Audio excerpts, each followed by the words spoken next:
Hello বন্ধুরা, তোমরা সবাই কেমন আছো? আশা করি ভালো আছো, সুস্থ আছো। আমিও ভালো আছি, সুস্থ আছি। তা আজকে আমি এঁচোড় রান্না করব, নতুন একটা রান্না। তোমাদের দেখতে ভালো লাগবে, খেতেও ভালো, দেখতেও ভালো। তা অনেক রকম তো এঁচোড় রান্না খেয়েছে সবাই, আমি আজকে একটু জেনে আলাদা রকম রান্না তুলে ধরলাম তোমাদের সামনে। চলো রান্নাঘরে যাই। আমি কড়াই বসিয়ে দিয়েছি, একটা গোটা মাঝারি সাইজ এঁচোড় নিয়েছিলাম।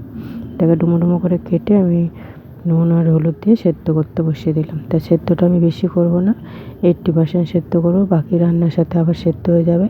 আর এঁচোড় গলে গেলে ভালো লাগে না খেতে। দেখো এঁচোড় সেদ্ধ হয়ে গেছে, আমি এবার নামিয়ে নেবো।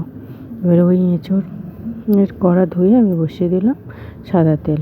এবার এখানে আমি 3টে মাঝারি সাইজ আলু নিয়েছি। 3টে আলু নিয়েছি আমি লাল লাল করে এবার নুন হলুদ দিয়ে ভেজে নেবো। আর তোমরা আলু দিতেও পারো, নাও দিতে পারো রান্নাটা। তা আমি আলু দিয়েছি। এবার আলু ভাজা হয়ে গেছে, আলু ভাজার তেলে আমি 2টো তেজপাতা, 2টো শুকনো লঙ্কা আর গোটা গরম মশলা দিয়েছি। এবার এখানে আমি 2টো বড় বড় সাইজের পেঁয়াজ নিয়েছি, পেঁয়াজগুলোকে লাল লাল করে ভেজে নেব। এখানে 2টো বড় বড় সাইজের টমেটো আর 5টা কাঁচা লঙ্কা নিয়েছি। ভাজা হয়ে গেছে টমেটো, পেঁয়াজ, কাঁচা লঙ্কা। এবার আদা রসুন বাটাটাও দিয়ে দিলাম। দেখতে পাচ্ছি তেল ছেড়ে গেছে। এবার আদা রসুন বাটাটা ভালো করে কষাবো, তেল ছাড়া হয়ে যাবে।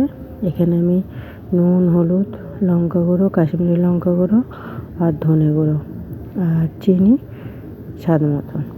এবার ভালো করে মশলা কষানো হয়ে গেছে। দেখো এখানে 250 আমি চিকেন কিমা করে নিয়ে এসেছিলাম, সেই চিকেন কিমাটা আমি ভালো করে কষাবো।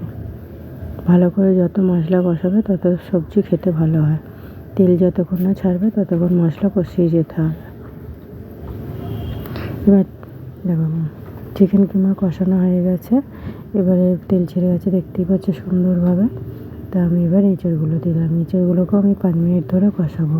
কেন এঁচোড় সেদ্ধ কম করতে বললাম বলো তো? এখানে মতো অনেকটা সেদ্ধ হবে, সেই জন্য আমি এঁচোড়টা 80% সেদ্ধ করেছি, আর এখানে বাকি সেদ্ধটা আবার হবে।